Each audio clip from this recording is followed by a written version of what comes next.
नमस्कार, मैं हूं आरजे मन। ओहो रेडियो के स्टूडियो से इस वक्त आपके लिए इस पॉडकास्ट में जिसका नाम है आयुर्वाणी, यानी आयुर्वेद की वाणी क्या है, वो हमसे क्या कहता है, उसी को लेकर इस पॉडकास्ट में हम बात कर रहे हैं। और आज हमारे साथ हैं doctor Ajay Gupta sir. Sir बहुत बहुत स्वागत। और आज हम बात करने वाले हैं रक्त मोक्षण।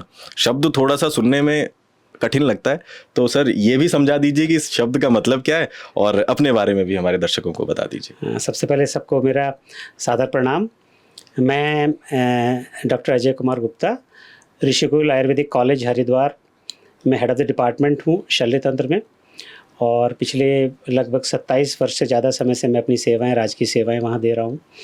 आज का जो विषय है, जैसे कि आप लोगों को बताया गया, रक्त मोक्षण। रक्त सब लोग जानते हैं, ब्लड। मोक्षण माने रक्त का शरीर से एक उचित मात्रा में चिकित्सा की दृष्टि से निर्हरण करना। देखिए, आयुर्वेद के जो चिकित्सा के सिद्धांत हैं, दो तरह की चिकित्सा आयुर्वेद में बताई गई है। एक भ्रंगण चिकित्सा बताई गई है, जिसको संतर्पण कहते हैं। एक अपतर्पण या लंघन चिकित्सा बताई गई है। जो अपतर्पण चिकित्सा है, उसके दो स्ट्रीम्स हैं, एक शोधन चिकित्सा, एक शमन चिकित्सा। शोधन चिकित्सा में शरीर के अंदर से जो दोष हैं उनका निर्हरण किया जाता है, अलग अलग प्रोसीजर्स उसके लिए बताए गए हैं। और शमन चिकित्सा में इंटरनल मेडिसिन कुछ दी जाती है। शोधन चिकित्सा में आचार्य सुश्रुत और आचार्य वाग्भट ने 5 प्रकार की मेन विधियां बताई हैं: वमन, विरेचन, वस्ति, रक्त मोक्षण और शिरोविरेचन। ये सारे थेराप्यूटिक प्रोसीजर है। वमन मतलब थेराप्यूटिक एमेसिस, जिसको कहते हैं वॉमिटिंग कराना। विरेचन थेराप्यूटिक परगेशन। वस्ति थेराप्यूटिक मेडिकेटेड एनीमा, जो हम एनीमा पेशेंट को देते हैं जिसमें मेडिसिन लगी रहती हैं। रक्त मोक्षण थेराप्यूटिक ब्लड लेटिंग, जिसमें शरीर से दुष्ट रक्त को निकालते हैं। वैसे तो आयुर्वेद त्रिदोष का सिद्धांत है, वात पित्त कफ, लेकिन आचार्य सुश्रुत ने रक्त को भी चतुर्दोष माना है, इसलिए रक्त का भी निर्हरण के बारे में डिस्क्राइब किया गया है। और 5वां शिरोविरोचन, मेडिकेशन थ्रू द नोज के रास्ते से जो मेडिकेशन देते हैं। तो आज हम रक्त मोक्षण के बारे में विशेष रूप से बात करेंगे। सर, इस प्रक्रिया के बारे में थोड़ा बताइए कि रक्त मोक्षण होता कैसे है। मैं शॉर्ट में पहले इसका इतिहास आपको बताऊंगा। देखिए, रक्त मोक्षण एक बहुत ही प्राचीनतम चिकित्सा पद्धति है। अगर रक्त मोक्षण के इतिहास पे हम एक दृष्टि डालें तो सोसाइटीज़ ने कई सेंचुरीज तक बार्बर सर्जन्स पर रिलाई किया ट्रीटमेंट के लिए, उस ट्रीटमेंट के लिए जो कि फिजिशियंस उनको नहीं दे पाते थे। यूरोप में एक बार्बर सर्जन्स गिल्ड हुआ करती थी, और ये बार्बर सर्जन्स गिल्ड जो है, ये अराउंड 1000 AD फ्लरिश करी। स्रोत इसका सुश्रुत संहिता ही था। उसमें क्या होता था, बार्बर्स जो कि ग्रूमिंग का काम करते थे, ग्रूमिंग के साथ साथ वो सर्जिकल प्रैक्टिसेस भी किया करते थे। और ये सर्जिकल प्रैक्टिसेस में रक्त मोक्षण की जो विद्या है, ये उनको मॉन्स्ट्रीज से मिली। यूरोप में जो मॉन्स्ट्रीज हुआ करती थी, वहां से उनको मिली। यूरोपियन में जो मॉन्स्ट्रीज में जो मॉन्क्स रहते थे, उन मॉन्क्स को they were required to shave their head for religious purposes as well as for sanitary reasons. वो हेड को शेव कराने के लिए इन बार्बर्स को बुलाते थे। बार्बर्स को उन मॉन्क्स से इस रक्त मोक्षण का ज्ञान प्राप्त हुआ। बार्बर्स के पास शार्प इंस्ट्रूमेंट्स थे, मॉन्क्स के पास शार्प इंस्ट्रूमेंट्स नहीं थे। तो बार्बर्स ने उन शार्प इंस्ट्रूमेंट से सर्जिकल प्रैक्टिसेस शुरू करी और इसको सोसाइटी में स्प्रेड किया कि अलग अलग प्रकार के डिजीजेज में हम आपका शरीर में से दुष्ट रक्त निकालेंगे। At the same time royal college of physicians भी एग्जिस्ट करता था, लेकिन उन लोगों को सर्जरी अलाउड नहीं थी। ये कहाँ पे था? Royal college of surgeons in the Europe में। वहां पर सर्जरीज अलाउड नहीं थी, क्योंकि उनको सर्जरी सिखाई नहीं जाती थी। बार्बर सर्जन सर्जरीज करते थे, और ये सोसाइटी में अलग अलग तरीके से अपना प्रचार करते थे कि सर्जरीज आपको करानी है तो आप हमारे पास आइए। बॉडी का कोई पार्ट काट के ब्लड निकाला जाता था या फिर कैसे? ये जो करते थे उन शार्प इंस्ट्रूमेंट से। स्टार्टिंग में जो सैनिक फाइट में, बैटल में इंजर हो जाते थे, उनके चाहे एम्पुटेशन करने हो, चाहे उनके अंदर से ब्लड निकालना हो, चाहे डेंटल एक्सट्रैक्शन करने हो, या माइनरी संजीज करनी हो, जो भी काटने पीटने का काम होता था, उनके लिए बार्बर सर्जन्स को बुलाया जाता था। और यूरोप में उनको इतना सम्मान मिलने लगा कि कासल्स ऑफ यूरोप में उनको special, they were welcomed in the castles of Europe. वहां उनको बुला कर शान के साथ वो रहते थे और रिच लोग जाकर के वहां पर रक्त मोक्षण कराते थे और अपनी सर्जरीज उनसे कराते थे। सेम टाइम पर जो फिजिशियंस थे वो खाली मेडिसिन का ट्रीटमेंट करते थे क्योंकि उनको पढ़ाया नहीं गया, और जो पुरानी हिप्पोक्रेटिक ओथ हुआ करती थी उसमें सर्जिकल प्रोसीजर का डिस्क्रिप्शन नहीं होता था। वो फिजिशियंस थे जो रियल डॉक्टर्स थे। ये बार्बर सर्जन्स, ये पैरेलल इनका एक अलग से एक स्ट्रीम चलती थी और ये इन्होंने कॉमर्शलाइज कर लिया। कॉमर्शलाइज करने के लिए ये अपने अपने जहाँ पर इनके शॉप्स होते थे वहाँ अपने शॉप्स के बाहर ये एक पोल लगाते थे। एक पोल लगाते थे, उस पोल के ऊपर रेड एंड व्हाइट स्ट्रिप्स रहते थे। Red indicated blood and white indicated bandaging.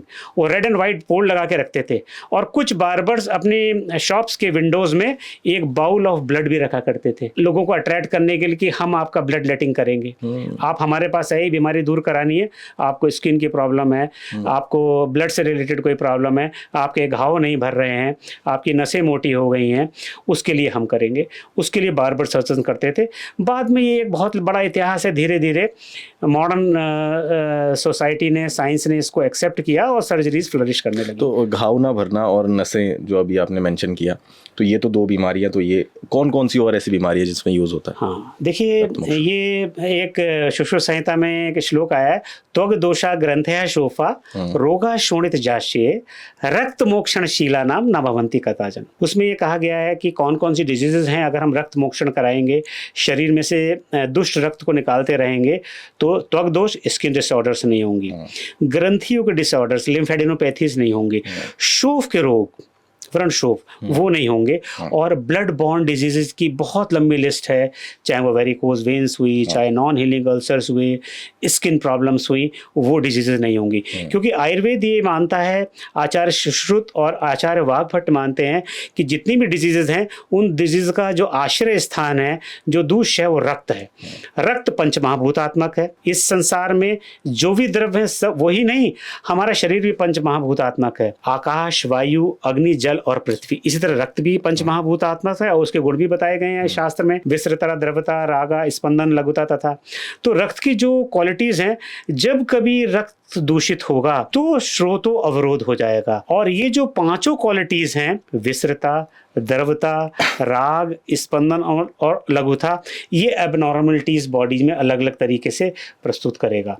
तो स्किन प्रॉब्लम्स हो गए, नॉन हीलिंग अल्सर्स हो गए जिसमें वुंड्स हमारे नहीं भर रहे हैं, वेरिकोज वेन्स हो गए, वेरिकोज अल्सर्स हो गए, बर्जर्स डिजीज हो गई, ढेर सारी इस तरह की लिस्ट है जिसमें अगर हम रक्त मोक्षण करें तो रक्त मोक्षण से व्याधि दूर हो जाती है। रक्त मोक्षण के दो मेन क्लासिफिकेशंस बताए गए हैं, एक जिसमें हम सर्जिकल इंस्ट्रूमेंट्स का यूज करते हैं, शार्प इंस्ट्रूमेंट्स का, प्रच्छान और सिरावेद, और दूसरा जिसमें अनुशस्त्र का प्रयोग करते हैं, जिसमें जलौका है, अलाबू है, श्रृंग है। आजकल जलौका एक बहुत बड़े प्रैक्टिस में है, जोंक जिसको कहते हैं, एब्सोल्युटली राइट। और उस जोंक के लिए हमने अभी एक ट्रेनिंग प्रोग्राम भी ऑर्गेनाइज किया था। ऋषिकुल में हमने जलौका का ब्रीडिंग सेंटर स्थापित किया है, जो कि हमारे माननीय सचिव महोदय श्री रविनाथ रमन सर के ने उसका अभी पिछले मई के महीने में उसका उद्घाटन उन्होंने किया। और 22 जून को उत्तराखंड के जितने भी आयुर्वेदिक कॉलेजेस हैं उसके शल्य तंत्र के फैकल्टीज को हमने जलौका को कैसे प्राकृतिक वातावरण में से अलग एक उसका स्टैंडर्ड कंट्रोल्ड एनवायरनमेंट में उसका उत्पादन किया जाए, उसको कैसे उसकी ब्रीडिंग कराई जाए, उसकी हमने ट्रेनिंग अपने यहाँ स्थापित की थी। पर्पस क्या था कि जो जोक मार्केट में भी अवेलेबल है, जो जोक मार्केट में अवेलेबल होती है उसका हमको नहीं मालूम है कि वो किसी को लगाई गई है या इन्फेक्टेड है, क्योंकि जोक सुश्रुत संहिता में 12 प्रकार की जोक बताई गई हैं जिसमें 6 जो हैं वो पॉइजनस हैं, तो हमें आइडेंटिफाई करना है। तो इसी चीज़ की अभी हम लोगों ने ट्रेनिंग प्रोग्राम ऑर्गेनाइज करा था, ये बताने के लिए कि जोक को हम कैसे आइडेंटिफाई करें, उसके क्या कैरेक्टरिस्टिक्स होते हैं, और वो एक जीव है, एक प्राणी है, उसको हमें बहुत ही संजो के, बहुत संभाल के उसको पालना है और उसकी ब्रीडिंग करानी है। उसकी ब्रीडिंग कराने के लिए एक ऑप्टिमम टेम्परेचर की ज़रूरत है, बिटवीन 10 to 30 डिग्री टेम्परेचर होना चाहिए। जिस पानी में वो रहे वो स्टैगनेंट होना चाहिए, फास्ट मूविंग नहीं होना चाहिए। उसका टेम्परेचर 10 से 30 डिग्री ज़्यादा नहीं हो। Water should not be chlorinated नहीं होना चाहिए। उसमें जो टोटल डिजॉल्व सॉलिड है, TDS है, वो किसी भी स्थिति में 400 से एक्सीड नहीं करना चाहिए। pH उसका बिटवीन 6 to 8 रहना चाहिए, राइट। ये सारी कंडीशन जब हम क्रिएट करेंगे तभी जलौका की ब्रीडिंग होगी, और थोड़ी बहुत सफलता भी इसमें हमें मिली है। पर्पस क्या है कि हमको वर्जिन लीचेस मिले। जब हम वर्जिन लीचेस लगाएंगे तभी हम पेशेंट को हमको बेस्ट रिजल्ट्स मिलेंगे। और हमारी ये भी ड्यूटी है कि जो भी हम ट्रीटमेंट पेशेंट को दे रहे हैं, हम जो लीच लगाएं वो एक ऑथेंटिक साइंटिफिक मेडिसिनल लीच हो, जो कि हिरुडो मेडिसिनलिस है। 680 स्पेसीज इसकी आई हैं, लेकिन जिसमें कि हिरुडो मेडिसिनलिस है, ये थेरेप्यूटिक लीच है। ये इंडिया में है या बाहर? ये अवेलेबल है इंडिया में। It is available all over the world, specially in the tropics में, जो ट्रॉपिकल एरियाज में है मिलती है। ट्रॉपिकल एरियाज इक्वेटर के चारों तरफ का जो एरिया है, between Tropic of Cancer and Capricorn का जो एरिया है वो ट्रॉपिक्स है, क्योंकि ये कोल्ड क्लाइमेट में, एंटार्क्टिका में नहीं मिलेगी है। बाकी हमारे यहाँ लीच बहुत पाई जाती है। हम लोग जब पर्वतीय क्षेत्र में जाते हैं तो पैरों में लग जाती है। वो वाली भी yes, that is medicinal leech. और उसको हम, कोशिश हमारी ये है कि हम ब्रीडिंग कल्टीवेट अपने यहाँ करें, वहीं उसके ऑफ स्प्रिंग्स पैदा हों, ताकि वर्जिन लीचेस हम दे सकें। क्योंकि पहली प्राइम ड्यूटी हमारी ये है कि हम पेशेंट को जो भी ट्रीटमेंट दे रहे हैं, we should not infect the patient. और जब हम लीच लगाते हैं, हमारे लीच का ट्रीटमेंट होता है, तो उसी पेशेंट की लीच हम एक अलग जार में उस पेशेंट का नाम लिख के लेबल कर देते हैं, ताकि पेशेंट जब नेक्स्ट सिटिंग पर आएगा 15 डेज या 21 डेज के बाद, तो सेम लीच हम उस पेशेंट को लगाएंगे। बाद में उसको हम पॉन्ड में जो है उसको हम फ्लोट करने के लिए छोड़ देते हैं। तो बहुत ही स्टैंडर्ड कंट्रोल्ड एनवायरनमेंट में हम लीचेस का उत्पादन अपने यहाँ हमने स्टार्ट कर दिया है, और बहुत अच्छे रिजल्ट्स मिल रहे हैं। अभी एक चीज़ जो लीच थेरेपी में लैकिंग है, स्कैटर्ड डेटा हमारे पास बड़ा नहीं आ पाया है। जैसे मैंने क्षार सूत्र के बारे में जिक्र किया था कि हमारे पास 23,000 क्षार सूत्र लाइगेशन का डाटा है और हमें कोई कॉम्प्लिकेशंस नहीं मिले। लीच थेरेपी, सारे जितने भी हमारे आयुर्वेदिक चिकित्सक हैं, चाहे वो शल्य चिकित्सा के हों, चाहे पंचकर्म चिकित्सा के हों, चाहे शालक चिकित्सा के हों, वो लीच थेरेपी से ब्लड लेटिंग कर रहे हैं, शरीर से दुष्ट रोग कर निकाल रहे हैं। अभी ज़रूरत है आने वाले समय में डाटा की, क्योंकि हम जो परिकल्पना कर रहे हैं, आज से आने वाले 100 साल आगे की परिकल्पना कर रहे हैं। जब साइंस इतनी ज़्यादा तरक्की कर लेगी, इतने एडवांसेस हो जाएंगे, and then people will switch from the less invasive therapy. अब देखिए, मैं सॉरी इंटरप्ट करूंगा, इसी पे फिर बात कर लेते हैं, ये सवाल कंटिन्यू कर लेते हैं कि जो थोड़ा टेक्निकल जो चीज़ें आ रही हैं, तो ये रक्त मोक्षण में किस तरह से ये बेनिफिशियल रहेगा, और क्योंकि डेटा वाला जो आप कह रहे हैं, तो उसके लिए टेक्नोलॉजी की ज़रूरत पड़ेगी हमें। Definitely, you are absolutely right, क्योंकि आने वाले समय में it is a area of evidence based. हमें एविडेंस बेस्ड चाहिए। We are answerable to the society, we are answerable to the medical profession, we are a responsible doctors. तो उसके लिए हमको डेटा कलेक्ट करना है। अभी मैंने अपने यहाँ ऋषिकुल में जैसे क्षारसूत्र का डेटा कलेक्ट किया है, मैंने आपको बताया कि लगभग 2015 से अब तक 23,500 क्षारसूत्र लाइगेशन का डाटा हमारे पास आ गया है। 1500 प्राइमरी थ्रेडिंग का डाटा हमने आ गया है, ऑथेंटिकेटेड डाटा। लीच का मैं डाटा देख रहा था कल जब मुझे आपके यहाँ आना था, तो लगभग अराउंड 625 लीच एप्लीकेशंस, रक्त मोक्षण का डेटा हमारे पास आ गया है, जिसमें लीच थेरेपी भी है और दूसरे प्रोसीजर्स भी हैं, कपिंग के मेथड से भी, जिसमें हम ब्लड लेटिंग करते हैं, वो भी प्रोसीजर्स हैं। कपिंग वाला कौन सा सर? जिसमें हम कप्स लगाते हैं, छोटे छोटे प्रिक्स करके, उसमें और कुछ फायर का भी कुछ होता है उसमें? हाँ, उसमें फायर यूज की जाती है वैक्यूम क्रिएट करने के लिए। पहले शैलो नीडल की स्टेरलाइट नीडल से प्रिक्स लगाए जाते हैं डिजायर्ड साइड पर। उसके अलावा उसमें फायर का एक इग्निशन किया जाता है और कप से ढक दिया जाता है। फायर क्या करता है? फायर अंदर वैक्यूम क्रिएट कर लेता है, तो ब्लड की ऊजिंग उसमें होने लगती है। ये एक हिस्सा है, ये भी रक्त मोक्षण का ही एक प्रकार है, जो लोग स्टिफनेस के लिए ज्यादा होता है। Yes, definitely for the stiffness also in musculoskeletal conditions भी इसको यूज किया जाता है। एक औजार होता है ऐसा, चाकू तो नहीं कहेंगे उसको, प्रच्छान विधि है। हाँ, वो एक तरह से स्कैल्पल नाइफ की तरह समझिए। कुछ लोग उसको भी प्रैक्टिस कर रहे हैं, नाइफ लगाना, और उसमें भी रिजल्ट्स मिलते हैं। मैंने बताया ना, data is very important. People are practising but the things are scattered, चीजें बिखरी हुई हैं। अभी जो सबसे ज्यादा एक्सेप्टेबल और सुकुमार तरीका है, क्योंकि जो क्या है, जलोका क्या है, जलोका अपने शक्कर लगा के जब शक करना शुरू करती है, उसी टाइम कुछ एनेस्थेटिक एजेंट भी छोड़ती है, तो पेशेंट को प्रिक का पता ही नहीं चलता। अच्छा, अंदर वो छोड़ती है, वो उसके सलाइवा से कुछ ऐसे बायोलॉजिकल सब्सटेंसेस निकलते हैं जो हमारी बॉडी के लिए हेल्पफुल भी हैं। एनाल्जेसिक एक्शन उनका है, एंटीसेप्टिक एक्शन उनका है, और भी ढेर सारे उसमें हाइलोरोडेज निकलता है जो एंटीकोगुलेंट है, प्लस एनेस्थेटिक एक्शन में निकलता है। तो हमारे कुछ स्टूडेंट्स जो पहाड़ पे इस समय मेडिकल ऑफिसर्स हैं, वो बताते हैं कि जब हम जाके जाते हैं पता ही नहीं चलता, घर पे आके देखते हैं तो जोक लग गई, and it is sucking blood. तो उसको हटाने के लिए हमको ऊपर उसमें हरिद्रा, चूर्ण या सैंधव लवण कुछ उसमें डालना पड़ता है तो वो जोक हटती है। जो आपने प्रच्छान की बात बताई, वो जब काटेंगे वो दिखाई देगा, हो सकता है वो लोग कम एक्सेप्टेबल हो, वो भी थेराप्यूटिक ही है। लेकिन जोक जो है महर्षि सुश्रुत ने बताया, ये रक्त मोक्षण का, ब्लड लेटिंग करने का परम सुकुमार तरीका है। ये उस समय राजा के लिए, छोटे बच्चों के लिए, गर्भिणी के लिए, बालकों के लिए, भीरू, जो लोग जिनको फोबिया रहता था उनके लिए बनाया गया एक सोफिस्टिकेटेड तरीका। और इस प्रोसीजर को आज हम लोग कर रहे हैं। बाद में भी कोई प्रॉब्लम नहीं होती, बाद में सिंपल बैंडेजिंग पेशेंट को कर देते हैं। जब उसको हम जोक को हटाएंगे, हटाने के बाद वहां पर थोड़ा सा हरिद्रा लगा करके और एक थोड़ी देर के लिए कंप्रेशन बैंडेज देना पड़ता है, क्योंकि उसमें एंटीकोगुलेंट गया है, थोड़ी देर ऊजिंग होती है, उसके बाद ऊजिंग स्टॉप हो जाती है और पेशेंट इज कंफर्टेबल। क्योंकि जो भी हम ट्रीटमेंट दे रहे हैं वो पेशेंट के रिटन इन्फॉर्म्ड कंसेंट लेकर के होना चाहिए, और वो ऐसा नहीं होना चाहिए कि पेशेंट दोबारा हमारे पास ना, हमें उसको आगे भी सिटिंग्स के लिए बुलाना है और इस विद्या को आगे प्रोपोगेट करना है। बीमारियों को तो आपने बताया कि बहुत सारी बीमारियां हैं जो इससे ट्रीट हो सकती हैं। नॉर्मल इंसान इसको अगर कराए तो उसको क्या क्या बेनिफिट्स होंगे इससे? देखिए, जब थेरेप्यूटिकली इसका ट्रीटमेंट किया जाता है तो वहाँ पर महर्षि सुश्रुत ने एक श्लोक लिखा है श्रुत संहिता में, लाघवम वेदना शांतिर व्याधिर्वेग परीक्षया सम्यक विश्रावित लिंगम प्रसादो मनस्थिता। लाग फीलिंग ऑफ लाइटनेस, हल्कापन लगेगा। आपने देखा होगा कि कुछ लोग वॉलंटरी, इवन जो लोग ब्लड डोनेशंस करते हैं, मेरे ब्रदर इन लॉ हैं छोटे वाले राजीव जी, वो इतने वॉलंटियर हैं, ही इज इंजीनियर इन उरई में इंजीनियर हैं ही, और मुझसे छोटे हैं 10-12 साल।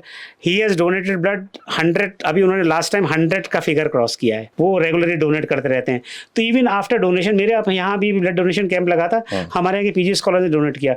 इवन रूटीन ब्लड जो डोनेशन हम लोग करते हैं उसके बाद भी there is a feeling of lightness. तो फोबिया कतई नहीं है। तो वो भी एक तरह का मैं रक्त मोक्षण ही मानता हूँ, क्योंकि बॉडी उसको बहुत तेजी से रिकवर करती है। तो लाघम वेदना शांति, अगर किसी को पेन है तो there will be decrease in the intensity of pain. Definitely जो भी डिजीजेज हैं वो तो कम होंगे ही होंगी।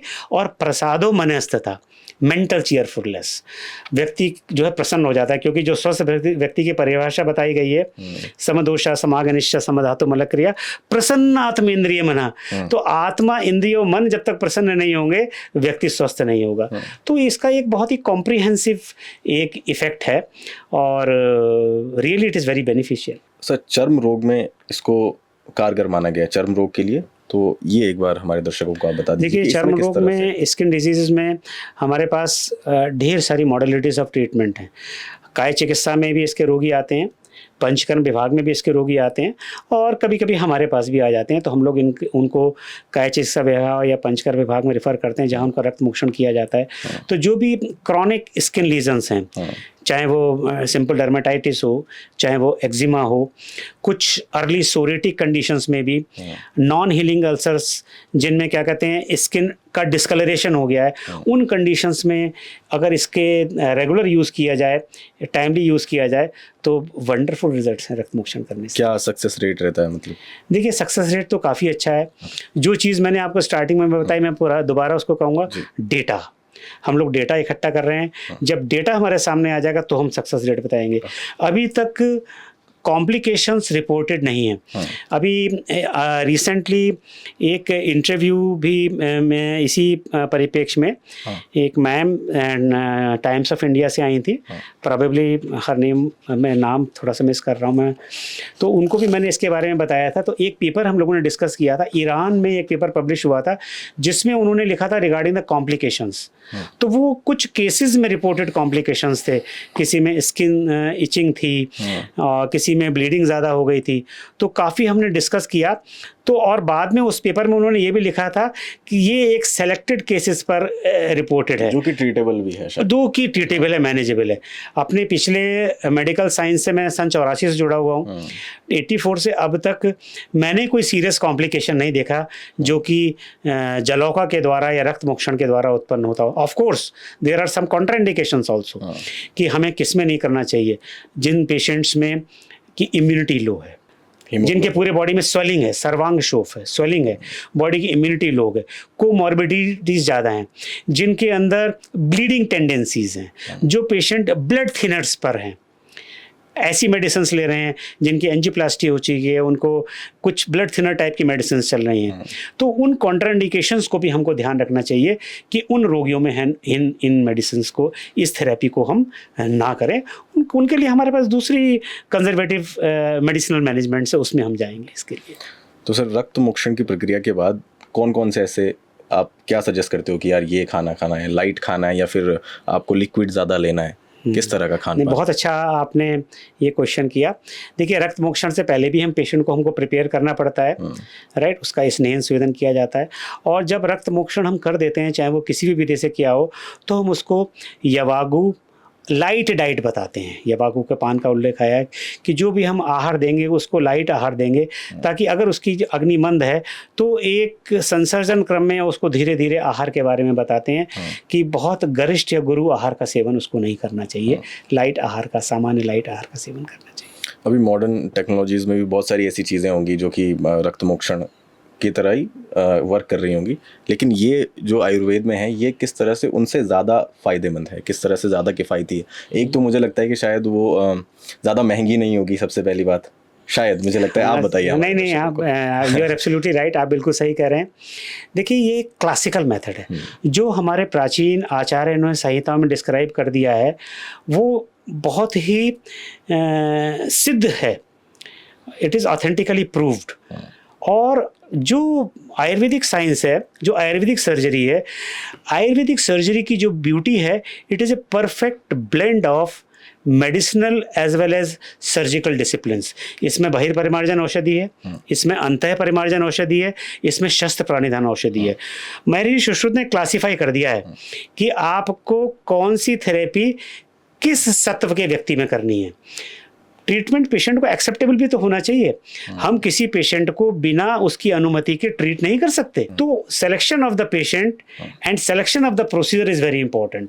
तो रक्त मोक्षण अगर हम आयुर्वेदिक विधि से करेंगे, जैसे हम जलौका से करेंगे, एक तो ये साइंटिफिकली है, एविडेंस बेस्ड हो गया है, इफेक्टिवनेस इसकी वेल प्रूव्ड है, कोई कॉम्प्लिकेशंस इसके नहीं है, बाद में इसके कोई हजार्डियस इफेक्ट्स इसमें कभी भी नहीं होंगे। सबसे बड़ी बात यह है कि अगर हम आज से 100 साल आगे की परिकल्पना करें, साइंस इतनी तरक्की कर रही है, ढेर सारे मेडिकल एडवांसेस हो रहे हैं टेक्नोलॉजीज़ में, तो जैसे जैसे एडवांसेस होते जा रहे हैं, the treatment procedures they are becoming lesser invasive. उनकी इन्वेजिवनेस जो है वो कम होती चली जा रही है। पहले बड़ा इंसिजन लगता था, फिर छोटा इंसिजन लग रहा है, अब लैप्रोटमी आ गई है, रोबोटिक सर्जरी आ रही है।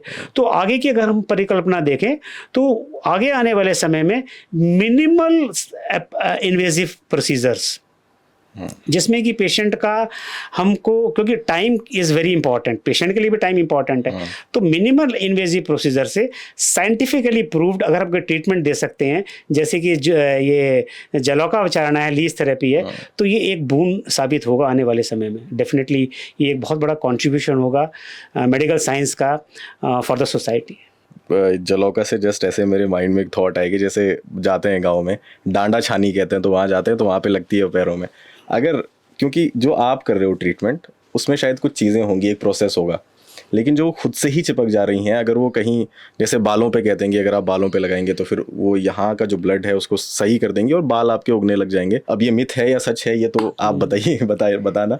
लेकिन वो वाला प्रोसेस भी होगा, मतलब क्या वो फायदेमंद है? जो पैर पे चिपक जा रही है, खुद से ब्लड निकल रहा है, उसके बाद जो उसका ट्रीटमेंट होगा, खैर घाव का वो तो अलग बात है। आपने बहुत ही अच्छा साइंटिफिक क्वेश्चन पूछा। जलौका विचारणा का एक SOP हमने डेवलप किया है, वो सुश्रुत संहिता में वर्णित है। ऐसे ही नहीं कि हमने जलौका जोंक को लिया और किसी रोगी को लगा दिया। डाइट के बारे में मैंने बताया, प्रिपरेशन के बारे में बताया। जलौका को लगाने से पहले हमें उसको एक पात्र में जल में छोड़ना पड़ता है, जिसमें हल्दी और सरसप का घोल रहता है, और उसमें जलौका को थोड़ी देर तक छोड़ना पड़ता है, जिसको कहते हैं ग्लानि निर्हरण। जलौका को एक्टिवेट करते हैं। तो जलौका जब उस जल में तेजी से घूमने लगती है, इसका मतलब अब जलौका जो है रक्तपान करने के लिए तैयार हो गई है और वो हंग्री है जलौका। फिर डिजायर्ड साइड पे जलौका को लेकर के लगाया जाता है। जब जलौका उस स्थान पर चिपक जाती है तो वो अपना एंटीरियर सकर को अश्व खुर की भांति ऊपर को उठा लेती है। फिर हम उसको एक गीले वस्त्र से एक गॉज पीस से कवर कर देते हैं और ड्रॉप बाय ड्रॉप पानी ऊपर से डाले रखते हैं, क्योंकि जलौका का निवास स्थान शीतल जल है। शीतादिवासा मधुर जलौका वारी संभवा, ये लिखा गया है। तो कंटिन्यूसली स्लो स्लो पानी का ऊपर से करते रहते हैं ताकि जलौका को कतई एहसास ना हो कि वो पानी के बाहर है। ये प्रोसीजर 10 से 20 मिनट तक कंटिन्यू रहता है। उसके बाद जब शुद्ध रक्त आने लगता है, प्योर ब्लड, तो जलौका सामान्यतः अपने आप हट जाती है। अगर नहीं हटती है तो उस स्थान पर हरिद्रा का चूर्ण लगा देते हैं। शास्त्र में सैंधव लवण भी लिखा है। रोगी को कैसा पता चलेगा कि अब हो गया है, उसके लिए शुश्रूषिता में लिखा है तोद कंडु प्रादुर्भाव। पेशेंट विल एक्सपीरियंस कि वहां पे कुछ चुभन हो रही है और कुछ इचिंग हो रही है, तो जलौका को हम हटा देते हैं। जब तक खराब ब्लड निकल रहा है तब तक नहीं होगा। जब शुद्ध रक्त आने लगेगा तब तो उसको प्रिकिंग सेंसेशन और इचिंग होने लगेगी। फिर जलौका को हटा के हम एक दूसरे साफ किडनी ट्री में ले जाते हैं।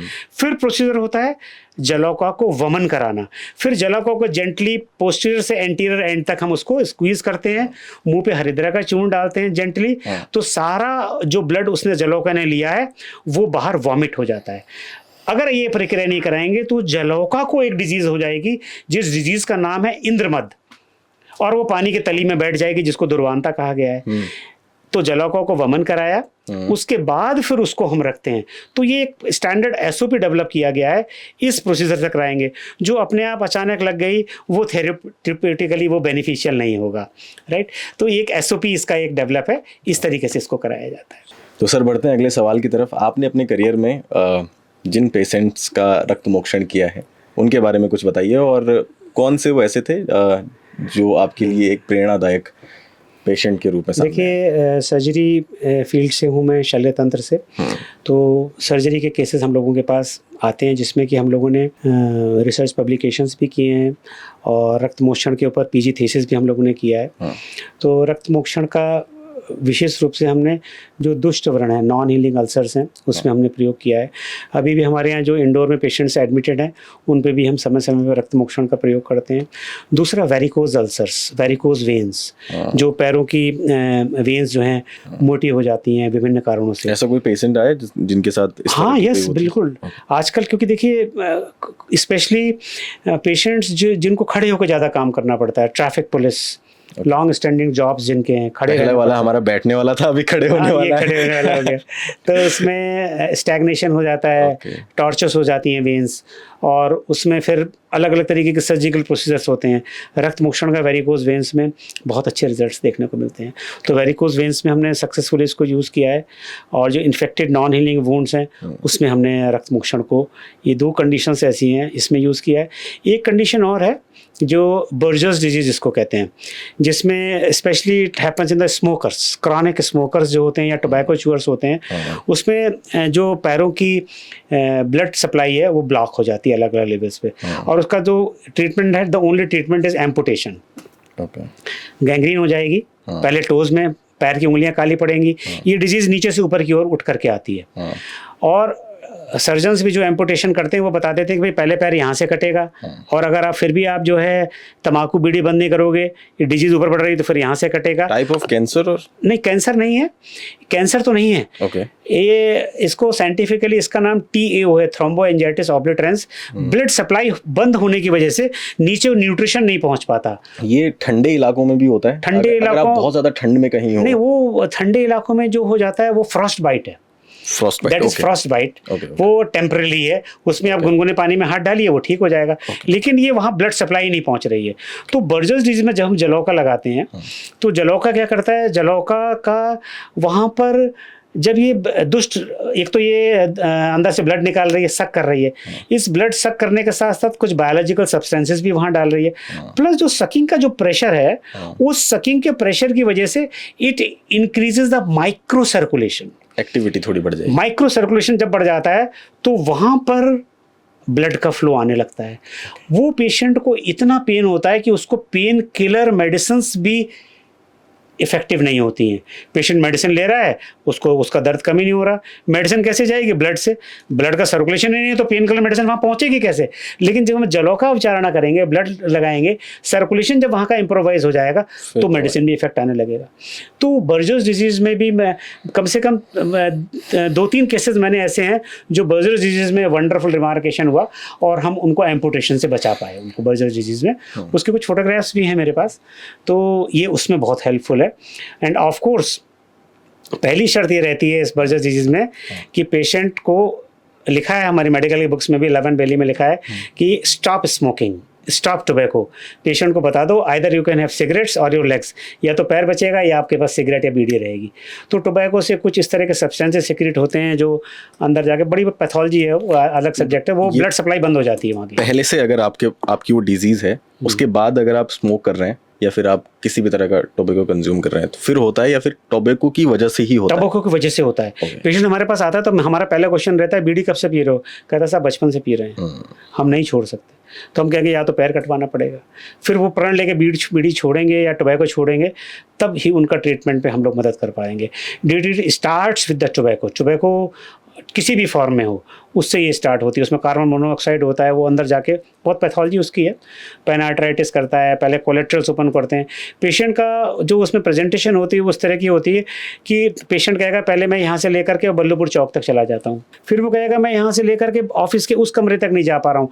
It compels the patient to take rest. Cry of the dying nerves वहाँ पर मरने लगती हैं क्योंकि उनको न्यूट्रिशन नहीं मिलता है, पेशेंट को रेस्ट पेन होने लगता है। जितना डिस्टेंस पेशेंट अपनी कोशिश से चल सकता है उसको हम कहते हैं क्लॉडिकेशन डिस्टेंस। तो इंटरमिटेंट क्लॉडिकेशन एक सिम्टम है। तो ये एक टिपिकल फीचर है बर्जर्स डिजीज़ का, और उसमें रक्त मोक्षण इज़ इफ़ेक्टिव, रक्त मोक्षण इफ़ेक्टिव है और उसके पेशेंट्स हमारे पास रहते हैं। साल में 2-3 पेशेंट्स तो आ ही जाते हैं इस तरीके के, क्योंकि ये डिजीज़ स्प्रेड है, चले जाते हैं लोग, गैंग्रीन हो गए और ट्रीटमेंट के बाद भी उन्होंने दोबारा अगर स्मोकिंग स्टार्ट कर दिया, उसके घर के उसकी वाइफ आके बता रही है कि ट्रीटमेंट तो ले रहे हैं लेकिन ये छुप के अभी भी टोबैको ले रहे हैं, एडिक्ट हो गया, वो नहीं छोड़ रहा है। तो ये एक सिचुएशन है। अगर पेशेंट छोड़ेगा तो वो इम्प्रूव करेगा। मेरे पास एक पेशेंट एडमिटेड रहा काफ़ी समय तक, तो वो काफ़ी वंडरफुली रिस्पॉन्ड किया, उसने अच्छे से रिस्पॉन्ड किया बर्जर्स डिजीज़ से। एक बार इस कैमरे में देख के उन लोगों को कह दीजिए जो स्मोकिंग करते हैं कि देखिए, it is my humble request, मेरी सोसाइटी के लिए एक संदेश है कि मैं चिकित्सक भी हूँ, चिकित्सा भी विभिन्न रोगों की करता हूँ, और मेरा चिकित्सा ही करना नहीं, मेरे पास जो सामान्य रोग भी आते हैं, मेरा पहला दायित्व उनका रहता है, मैं पेशेंट के साथ साथ अगर हस्बैंड है तो वाइफ को बुलाता हूँ, वाइफ है तो हस्बैंड को बुलाता हूँ, और उनके क्योंकि घर में तो वो बोल नहीं पाएंगे, आमने सामने पूछता हूँ तो वो वाइफ पीछे से बता देती है कि ये स्मोकिंग करते हैं या ये अल्कोहल रहते हैं। तो being a responsible member of society मेरी ये ड्यूटी भी है, और काफ़ी मैंने इसमें सफलता भी प्राप्त की है डी एडिक्शन के लिए। Smoking is not good. ये इसमें इस तरीके के सब्सटेंसेस निकलते हैं जो लेटर स्टेजेस ऑफ लाइफ में जो है ये ढेर सारी प्रॉब्लम्स क्रिएट करते हैं। Not only the Buerger's disease, coagulopathies, cardiopathies, ढेर सारी प्रॉब्लम्स होती हैं। तो मेरी हम्बल रिक्वेस्ट है कि please say no to tobacco and smoking. ये बिल्कुल नहीं होना। ठीक है, लाइफ में जो हो गया सो हो गया, अब तक start a new life from today onwards. हमारे गुरुकुल कॉलेज में डी एडिक्शन सेंटर भी इसका चल रहा है, जिसमें हम पेशेंट्स को सिस्टमेटिकली डी एडिक्शन का एडवाइस करते हैं। और मैं तो नॉर्मल पेशेंट्स को भी कहता हूँ, क्योंकि हमारे जब पीजी स्कॉलर्स हिस्ट्री लेते हैं नीचे वो लिख देते हैं कि पेशेंट अल्कोहल ले रहा है या टोबैको ले रहा है, कितना ले रहा है। अभी मेरे पास एक पेशेंट है, एडमिट है, उमेंद्र नाम है, लखनऊ से हैं, फिशुला की भगंदर की प्रॉब्लम है उसको। मेरे पास जब वो आए थे 2-1 साल पहले इलाज के लिए, प्राइवेट वार्ड उन्होंने लिया, किसी अच्छी पोस्ट पे थे, तो मैंने देख लिया उनके पास सिगरेट या बीड़ी कुछ थी। उनसे मैंने कहा भैया आप आए हो, गंगा जी के सामने सौगंध खाओ। उन्होंने उसी समय अपनी पॉकेट से निकाल के तोड़ के बंडल डस्टबिन में डाल दिया। वो दिन है और आज का दिन है, मैं 3 साल से देख रहा हूँ और अभी भी वो मेरे फॉलोअप में है। He has not taken smoking, छोड़ दिया उन्होंने। तो कई लोगों को मैं मोटिवेट करता हूँ कि आप गंगा जी के तट पर आए हो, प्रण लेके जाओ, आज प्रण लो, कम कर दोगे, अगली बार आओगे तो छोड़ दोगे। तो ये एक बहुत एक हमारी सोसाइटी को नुकसान पहुंचा रहा है ना। और क्योंकि सबसे बड़ा एसेट जो है हेल्थी कंट्री का वो है, the greatest asset are the healthy citizens which any country can have. और ये हम सबकी रिस्पॉन्सिबिलिटी है। Being a part of medical profession, मेरी रिस्पॉन्सिबिलिटी ज़्यादा है कि हमारी सोसाइटी एक हेल्दी सोसाइटी बने। जो पास तेरे हो तेरा, बाकी सब मुंह का फेरा, गंगा में आओ सब त्याग के चले जाओ। यस यस डेफिनेटली बिल्कुल सर। तो सर ये जो विधियां हैं, इनको अभी नई तकनीकी के साथ जोड़ के किस तरह से आगे बढ़ाया जा सकता है कि ये लोगों के लिए और ज़्यादा कारगर साबित हो और लोगों को इनके बारे में पता भी चले कि इस तरह की कोई चीज़ है, ऐसे कोई ट्रीटमेंट्स हैं? देखिए, हमारे जितने भी स्कॉलर्स आयुर्वेदिक कॉलेज से निकल रहे हैं और पर्वतीय क्षेत्रों में अपनी सेवाएं दे रहे हैं, चिकित्सा अधिकारी के रूप में हैं, प्राइवेट सेंटर्स उनके हैं, अपने नर्सिंग होम्स हैं, वो सब हमारे संपर्क में रहते हैं। हमारा ऋषिकुल गुरुकुल रेफरल सेंटर हमारा है, वो अपनी अपनी जगह पर रक्त मोक्षण की प्रैक्टिस कर रहे हैं। रक्त मोक्षण ही नहीं, क्षार कर्म की भी प्रैक्टिस कर रहे हैं, अग्नि कर्म की भी प्रैक्टिस कर रहे हैं। ज़रूरत है सोसाइटी में इसको अवेयरनेस लाने की और इस टेक्निक को और स्टैंडर्डाइज करने की। जैसा कि मैंने अभी बताया, हमने ब्रीडिंग सेंटर स्थापित कर दिया है, इसको और ऑथेंटिक बनाएं, डेटा इसका इकट्ठा करें और जो हमारे मित्र लोग हैं जो पर्वतीय क्षेत्रों में अपनी सेवाएं दे रहे हैं, वो हम लोग आपस में संपर्क में बने रहते हैं और जो इसमें और नए नए शोध हो रहे हैं, जो रिजल्ट्स मिल रहे हैं, हम उनको उससे अपडेट करते रहें ताकि समाज का सोसाइटी को हम बेटर रूप में ऑथेंटिक तरीके से इसकी सेवा दे सकें। बाकी आयुर्वेद और यूनानी सेवा निदेशालय की तरफ से हम भी ये अवेयरनेस फैला रहे हैं। ये वीडियो जितने भी लोग देखेंगे वो जानेंगे इसके बारे में। तो सर, आज का आखिरी सवाल ये है कि जो देखने सुनने वाले लोग हैं उनके लिए आपका क्या मैसेज है, और ख़ास करके वो जो ब्लड डिजीजेस से थोड़े परेशान हैं और आयुर्वेद ढूंढ रहे हैं कि आयुर्वेद में इसके लिए कोई इलाज मिल जाए?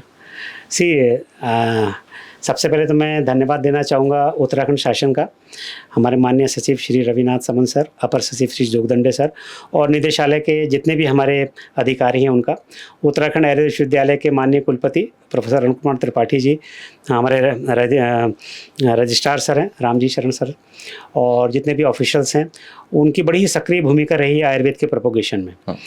और हम सब लोग एज ए टीम इसके एक सकारात्मक दृष्टिकोण से इसको लेकर के आगे जा रहे हैं और वो दिन दूर नहीं है कि विश्व जो है पूरा आयुर्वेद की तरफ देख रहा है। हमारे पास कुछ ऐसे रोगी भी आते हैं, कैंसर के रोगी भी, जो ऑलरेडी कीमोथेरेपी ले रहे हैं, रेडियोथेरेपी ले रहे हैं, वो भी इसका उत्तर यहाँ पर लेने के लिए आते हैं। तो हम उनको कन्विंस करते हैं, प्लीज़ कंटिन्यू योर कीमोथेरेपी, वो आवश्यकता है। आपकी बॉडी को एडजुवेंट थेरेपी के रूप में हम और क्या इम्प्रोवाइजेशन कर सकते हैं, वो हम इम्प्रोवाइजेशन करेंगे। राइट। तो अलग अलग जो आयुर्वेद की विधाएं हैं, चाहे वो क्षार कर्म हो, चाहे वो रक्त मोक्षण हो, चाहे वो शस्त्र कर्म हो, चाहे वो अग्नि कर्म हो, अलग अलग डायमेंशन से हम लोग कार्य कर रहे हैं। यही नहीं, एक डिजीज़ और बहुत पॉपुलर है, प्रोस्टेट। मेल्स में BPH एक कॉमन एक डिजीज़ है जो 60 साल के एज के बाद कॉमनली सब लोगों को हो जाती है, मेल्स में, एल्डरली मेल्स में, यूरिन में डिबलिंग, रात में उठना। उसके लिए भी हमारे यहाँ बहुत अच्छी रिसर्च हो रही है। ढेर सारे रोगी आ रहे हैं, हम उसमें बस्ती थेरेपी दे रहे हैं, मेडिकेटेड एनिमा दे रहे हैं, जिसमें रिजल्ट्स हो रहे हैं। तो ये एक बहुत ही एक साइंटिफिक वे में एक कोलैबोरेशन के साथ जितने भी हमारे कॉलेजेस हैं, हर्रावाला का हमारा कॉलेज है, गुरुकुल कॉलेज है, और जो उत्तराखंड के हमारे कॉलेजेस हैं, पतंजलि का हमारा सेंटर है, उत्तरांचल आयुर्वेदिक कॉलेज है, हिमालय आयुर्वेदिक कॉलेज है, हम सारे समन्वय से लेकर के काम कर रहे हैं। और जो भी हमारा शोध होता है, हम लोग आपस में सामंजस्य करके शेयर करते हैं ताकि साइंटिफिक वे में, ऑथेंटिक तरीके से, रिस्पॉन्सिबल वे में इसको आगे बढ़ाया जा सके। Thank you so much sir, इतनी किफ़ायती बातें हमें भी बताने के लिए और हमारे दर्शकों को, देखने सुनने वालों के लिए। Thank you so much. मैं ओहो रेडियो का भी हार्दिक धन्यवाद देना चाहता हूं कि मुझे इस प्लेटफॉर्म पर अपने विचार संक्षेप में कहने का अवसर मिला, और जब कभी भी दोबारा अवसर मिलेगा मुझे, मैं स्वेच्छा से सहर्ष अपना समय अवश्य दूंगा। हार्दिक धन्यवाद सभी टीम का, विशेष रूप से काव्या सर का, RJ मन सर का, सबका हार्दिक स्वागत, पूरी टीम का स्वागत, और थैंक यू वेरी मच।